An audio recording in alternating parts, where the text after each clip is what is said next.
Adiós ríos, adiós fontes, adiós regatos pequenos, adiós vista dos meus ollos, non sei cando nos veremos. Caminos de ida y vuelta.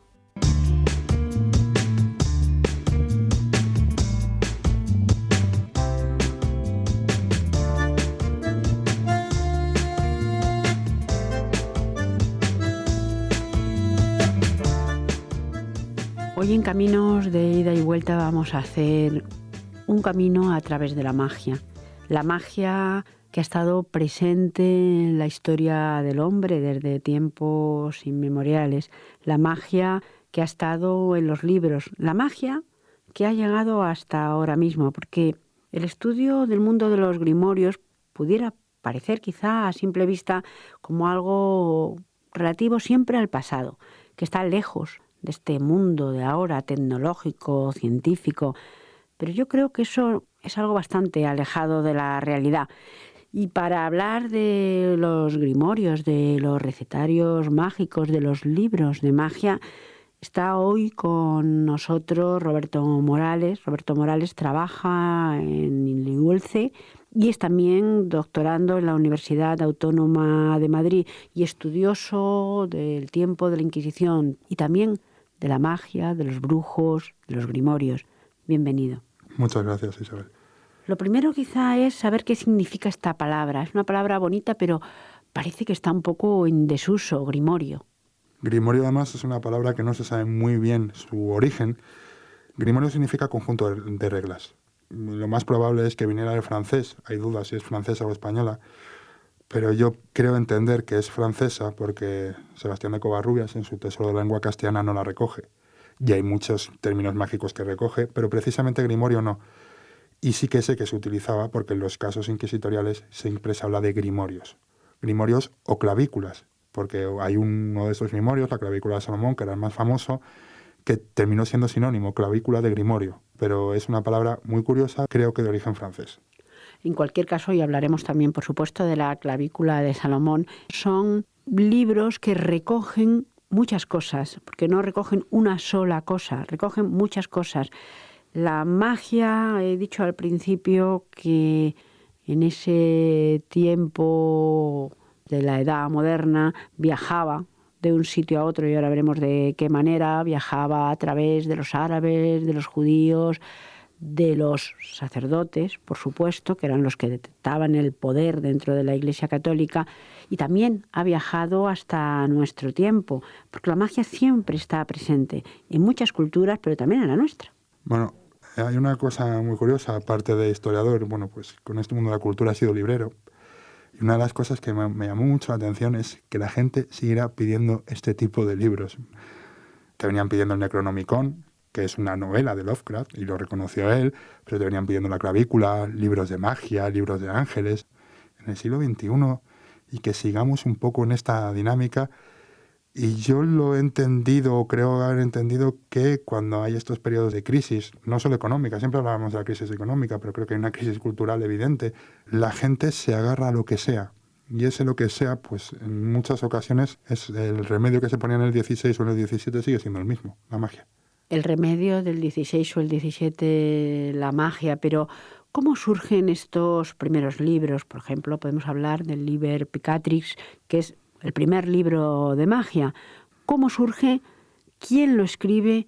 ¿Y quién lo lleva de un lugar a otro en este camino de ida y vuelta? O en los libros se pueden encontrar rastros de magia mesopotámica, magia egipcia, sobre todo judía. Los árabes además también lo acrecientan esa fama de Salomón. En muchos textos aljamiados de aquellos últimos moriscos que estuvieron en la península ponen casi o hablan de Salomón como una gran figura dentro de su religión. Hay un compendio de cosas enormes y entonces el primero, o de los primeros que tenemos noticia porque no sabemos realmente cuándo surgieron, es este Liber Picatrix, que es un libro que manda a traducir a Alfonso X, porque de alguna manera entiende él que dentro de su obra de expansión cultural y de aprendizaje, pues este libro tiene que formar parte de ello. Entonces lo que estamos hablando en realidad no es de un libro escrito por, y ponemos un nombre, sino de un libro de recopilación de muchas cosas y de muchas culturas, además diferentes, y que en realidad lo que nos van a hacer es ayudar a vivir, a curar nuestra espiritualidad, también a curarnos cualquier cosa, en fin, muy amplio. Sí, muy amplio. Le ponen nombres míticos. Este libro lo escribió Salomón, evidentemente no. O el gran Alberto, o el pequeño Alberto. Le suelen poner nombres de personajes históricos con fama de magos. El más famoso, por ejemplo, es San Cipriano. San Cipriano es un santo, pero que en principio era mago, y que se cree que antes de hacer ese cambio de mago a santo dejó escrito un libro del que habla todo el mundo, pero no existe. Ese libro incluso se cree que ha podido dar lugar a la obra de Fasto de Marlowe o al Mágico Prodigioso, pero es un libro que nadie ha visto. Pero la fama del libro y del santo existe. Y la primera edición que tenemos de San Cipriano, del libro de San Cipriano, que hasta el siglo XIX se sigue utilizando, hay mucha mitología detrás de él, es un estudioso que quiere demostrar que el libro de San Cipriano no tiene ningún valor, y es del siglo XIX, de principios del XIX. Pero todavía en Galicia la gente seguía buscando ese libro porque era para encontrar tesoros. Otra cosa que se puede hacer con estos libros. Vamos a hablar de eso, de lo que se podía hacer con estos libros, porque estos libros tenían un carácter, además, podemos decir, útil. Eran, por un lado, casi un tratado de medicina, puesto siempre entre comillas. También supongo que de diferentes conjuros para lograr diferentes cosas. ¿Qué se podía lograr con estos libros? Lo primero es que hay que distinguir entre estos grandes grimorios, a los que casi nadie tiene acceso, ni cultura para leerlos, y lo que se han dado en llamar dietarios mágicos, que son estos sacerdotes, normalmente se llaman clérigos nigromantes, o esta gente que está intentando acceder a ese saber y entonces tienen copias sueltas, hojas sueltas, tienen partes que les han copiado de otros libros, tienen partes que les han dictado otros herbolarios u otros magos, por lo tanto es un libro personal, escrito a mano, normalmente, donde hay una amalgama de libros muy difícil de determinar su origen muchas veces. Se ha dicho, bueno, pues este dietario mágico parece que está copiado del gran Alberto, de la clavícula de Salomón, pero parece. El grimorio como tal, como ese libro de magia que pueda parecer más de película, no existe. Son librillos que van pasando casi de mano en mano y donde, vamos, de hecho hay uno que de Jaime Manuel, clérigo, donde se nota que hay diferentes grafías. Hay diferentes escritores en ese libro, pues es un herbolario, oye, que ello es una receta contra las almorranas, que la hay, y está puesta. Las almorranas al lado de una manera de hacer un pacto diabólico y en la página siguiente una página de astrología, una rueda astrológica. Por lo tanto, es que es una amalgama muy difícil de separar. En estos grimorios, en estos libros mágicos, hay cosas que podemos pensar que no tienen nada de mágico, como por ejemplo pues la receta para curar las almorranas, pero por otro lado sí hay otro tipo de recetas que sirven para cosas mucho más esotéricas. Sí, lo que yo no sé hasta qué punto ellos sabían utilizarlo o el libro era un poco parte de su atrezzo de actuación, porque claro, España el XVI, la España el XVII, magos, sanadores, brujas, ¿a quién acudo para curarme una enfermedad? ¿No? Entonces ese libro, con ese carácter mágico, esotérico, cuantos más dibujos tuviera, mejor. No sé si era una técnica para defenderse de la Inquisición, pero a Jaime Manuel, cuando le preguntan sobre recetas para curar las almorranas, te responde. Pero en el momento que le preguntas algo de pacto demoníaco, de astrología, dice, yo no sé nada. Puede ser una táctica inquisitorial, pero no lo creo, porque él hace un rito muy divertido. En el Escorial, la noche de San Juan, para curar una ligadura a otro personaje. Una ligadura que es impotente, simple y llanamente. Hace un ritual enorme y en un momento dado él, claro, crea el círculo famoso de los magos y llama al demonio. Y él mismo cuenta que estaba muy asustado de que viniera el demonio y tenía el hisopo en la mano y estaba escondido detrás de un matorral por si aparecía. Es decir, que es un actor que al final se mete tanto en su papel que ya incluso tiene miedo de que le ocurra realmente, ¿no? Si nos situamos además en la época, estamos hablando de que ahí estaba, por otro lado, la Inquisición y que estos clérigos nigromantes son los que llevan, si no los grimorios, sí parte de los grimorios, y no solamente son los que los llevan, sino que actúan con ellos. Esto casi parece una contradicción, porque por una parte la Inquisición da la impresión de que no iba contra los clérigos, o estos clérigos estaban fuera de la Iglesia o de lo que la Iglesia preconizaba. Sí, claro, están absolutamente fuera de la Iglesia. Lo que pasa es que la Iglesia tiene muchos problemas porque tiene un clero absolutamente mal formado. Y eso es algo que reconocen todos, que el clero necesita una reforma enorme y por eso empiezan a crearse colegios. Y es Trento el primero que dice o que instituye que eso tiene que acabar, que no pueden tener tan poca formación, que no hay ninguna diferencia entre el señor párroco y el ganadero que tienen al lado a nivel cultural. Y eso es un problema que tienen. Y en Trento dicen esto hay que acabar con ello. Y les cuesta muchísimo. Claro, la Iglesia también ha ido cambiando de su manera, pero era algo que a la Iglesia le molestaba. Es decir, no estaban de acuerdo para nada con esto y lo reconocían como un problema, esa baja formación y saber que los primeros que hacían magia en algunas ocasiones eran ellos mismos. ¿Por qué es tan importante la magia? Pero además es importante no solamente a nivel de los clérigos. Hay filósofos, grandes filósofos, que están introducidos dentro de la magia y no era algo inusual. Y eran gente preparada, culta, y sin embargo la utilizaban, buscaban hasta la piedra filosofal, o todo se unía y todo parece que se entrelazaba de alguna manera. Claro, Newton era mago. Newton lo que descubre es porque está buscando la piedra filosofal y por lo que nosotros ahora mismo le tenemos un pedestal, a Newton era lo de menos. Hay dos palabras que yo creo que explican muy bien la diferencia entre astronomía y astrología. La astronomía y la astrología en un principio están unidas, lo que pasa que, sobre todo en el resto de Europa, a partir del siglo XVII se empiezan a dividir. Mientras que la astrología se queda en esa vertiente mágica nada más, la astronomía empieza a avanzar y se constituye en ciencia. Pero antes la matemática se llamaba de hecho magia blanca a las ciencias naturales. Y en España tenemos libros de magia blanca, por ejemplo, de Hernando Castrillo, que es un libro fantástico porque te está hablando del poder de los imanes y 2 capítulos después te está hablando sobre los árboles que había en el paraíso. Aquí se introduce además otra diferencia, porque si hablamos de grimorios o hablamos de libros de magia, ¿se puede hablar de libros de magia blanca y libros de magia negra? La Iglesia no estaba muy de acuerdo con esa distinción. Para la Iglesia magia era magia y a Dios muy buenas, no había más distinción. Pero sí que es cierto que la magia blanca gozó de algo más de permisividad, aunque no estaba bien vista. Pero la magia blanca es lo que ahora mismo entendemos como, o lo que podría ser un poco la ciencia de aquel momento. Y en este viaje de la magia también tenemos una serie de personajes. Estamos hablando de estos clérigos, nigromantes, pero tienen un papel importante los árabes, tienen un papel importante los judíos, que tienen además sus propios recetarios mágicos y que de alguna manera se van fundiendo también con los cristianos. ¿Cómo es ese viaje y de qué manera llegan, por ejemplo, las 3 grandes culturas, la árabe, la judía y la cristiana, a unirse en estos recetarios que al final servían para un roto, para un descosido? Es lo que realmente es interesante de estos libros. Siempre que nos hablan en la televisión de ello, y es una cosa que me enfada, siempre es con ese carácter esotérico, mágico. Anécdota personal, alguna vez cuando digo a alguien que no conoce mucho el tema, pues estudio libros de magia, me preguntan, ¿y funciona? Y quiero decir, evidentemente no. Lo que sirven los grimorios es para ver o para entender ese cruce de caminos que hay de nuevo entre la cultura cristiana, la cultura judía y la cultura islámica.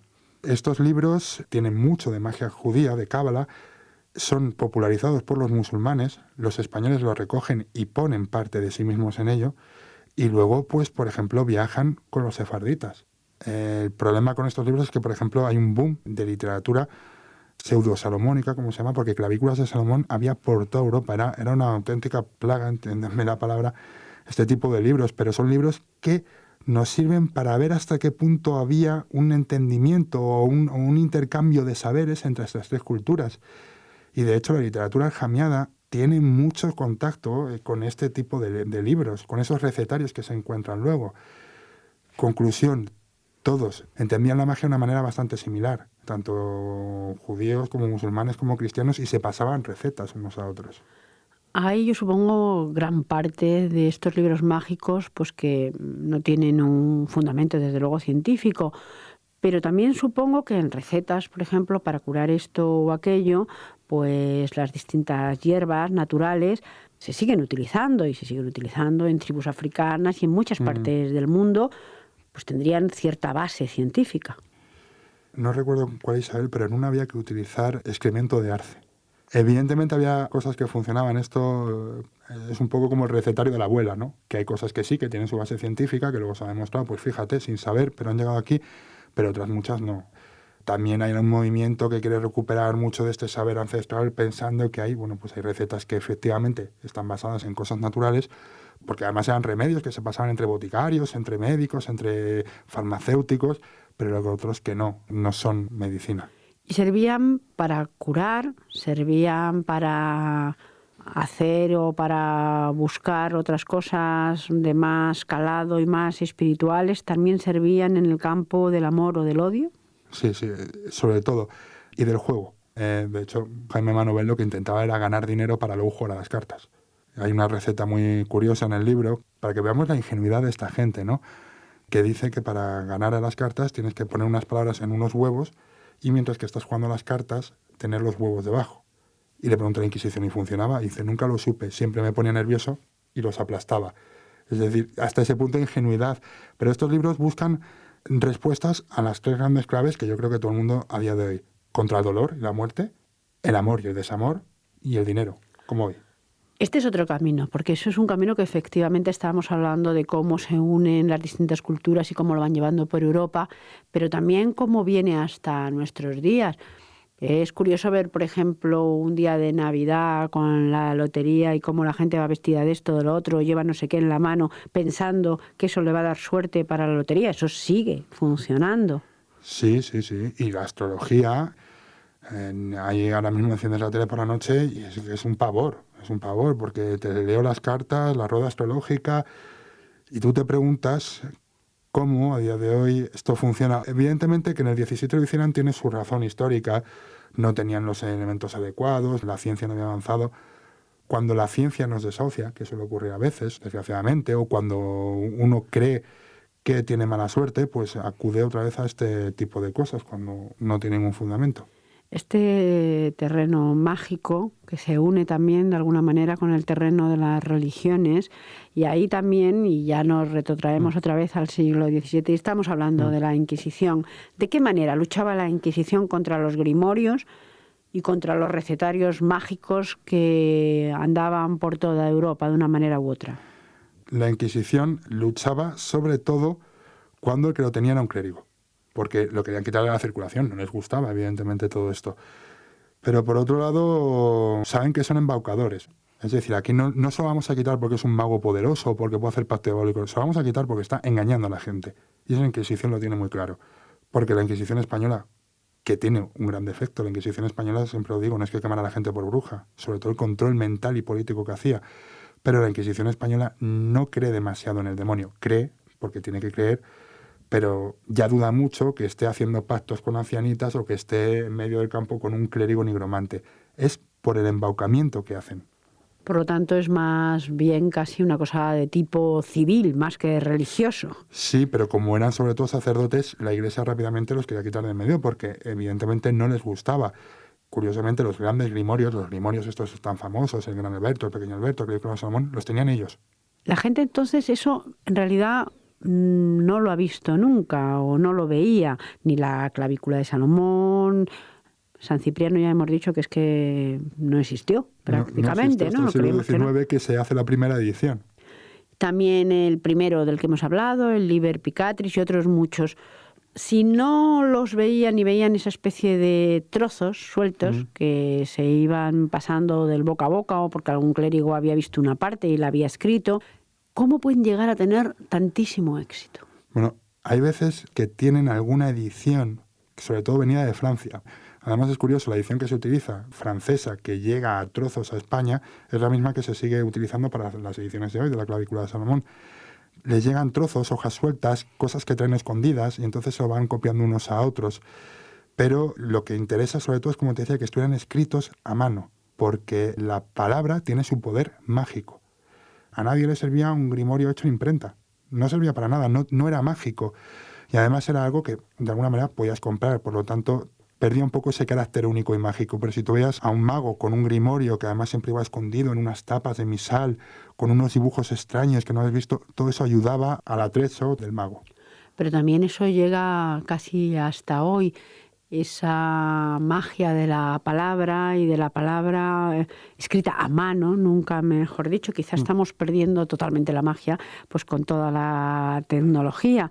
Pero eso también nos damos cuenta, el ciudadano se da cuenta que se pierde la magia cuando los libros desaparecen, cuando el papel casi, aunque sea con imprenta, pero también tiene algo mágico, todo eso va desapareciendo. Sin embargo, continúan los libros de magia hoy en día.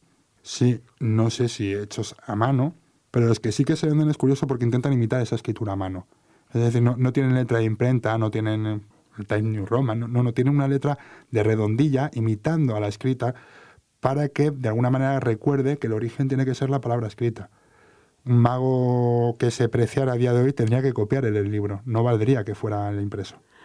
¿Podríamos poner algún ejemplo que resultara curioso? Hemos visto esa receta anterior, pero alguna cosa que resultara curiosa y que esté dentro de los grimorios y que además fuera importante para la época. Visualmente lo que más impacta son las ruedas astrológicas. Son preciosas, además, lejos de que tengan ningún valor, pero sí que son muy bonitas de ver y además volvemos a conectar ese mundo de ciencia y de magia. En el siglo XVI, y no demos ideas, pero un médico antes de operarte lo primero que hacía era la rueda astrológica, ver qué día era bueno para operarte. Y ellos lo tenían también igual, entonces la astrología era muy importante en esos libros, porque además, ya te digo, era lo más vistoso, lo que más empaque daba el libro. Pero eso antes del siglo XVII, pero también después, se ha utilizado. Es decir, grandes políticos han utilizado y han tenido astrólogos de cabecera y les han preguntado si este era el momento para esto o lo otro, o para entrar en batalla o no, o para tomar esta ciudad o no, o para otras decisiones muy importantes para la humanidad. Sí, efectivamente. Hitler es el ejemplo más clásico, pero Ronald Reagan, por lo visto, también utilizaba este tipo de cosas. Y bueno, se dice que algún político español ha acudido a los libros que hay en Pastrana. Claro, desde el punto de vista científico, porque es como quiero y debo verlo, me parece irrisorio. Pero bueno, esta gente también que accede a tanto poder, pues de alguna manera también yo creo que necesitan agarrarse a algún sitio. Claro, es lo que le da todavía vida a la astrología o a este tipo de saber esotérico. Hombre, si Ronald Reagan, si Hitler lo hacía. Esta gente, los magos, sobre todo que son psicólogos y actores. La magia sigue estando presente en nuestro país, sigue estando presente en Europa. Desde luego está bastante presente en África, muy presente, y también en Latinoamérica, muy presente. Es decir, vemos todavía ceremonias muy curiosas que tienen mucho que ver con la magia, mezclada a veces con la religión, como por ejemplo cuando es el Día de Todos los Santos o los difuntos, que se celebra de una manera determinada, pero ahí hay componentes verdaderamente mágicos. Además, esta magia que se ve a día de hoy, también es verdad que ya es un poco adulterada. Es decir, que ya también están haciendo un poquito lo que quiere ver el turista. Pero bueno, hace poco, no recuerdo en qué zona de África, pero sigue habiendo poblados de brujas. Mujeres que se tienen que ir del pueblo para no morir apedreadas o de peor manera y que se tienen que reunir en esos conventículos, podemos decir, en aquellos poblados donde solo viven mujeres que han sido tachadas de brujas. Y eso existe a día de hoy. Y esto hay que tener cuidado, porque además en la brujería, la magia, esconde una misoginia bastante fuerte. Y hay que tener mucho cuidado con eso. Desde el punto de vista científico, desde el punto de vista de la historia, lo que pretendo con estos trabajos, con el grimorio, con la magia, es decirles que detrás de la magia, porque me preguntan, ¿tú en los archivos inquisitoriales has encontrado algo realmente? Dolor, desamor y necesidad.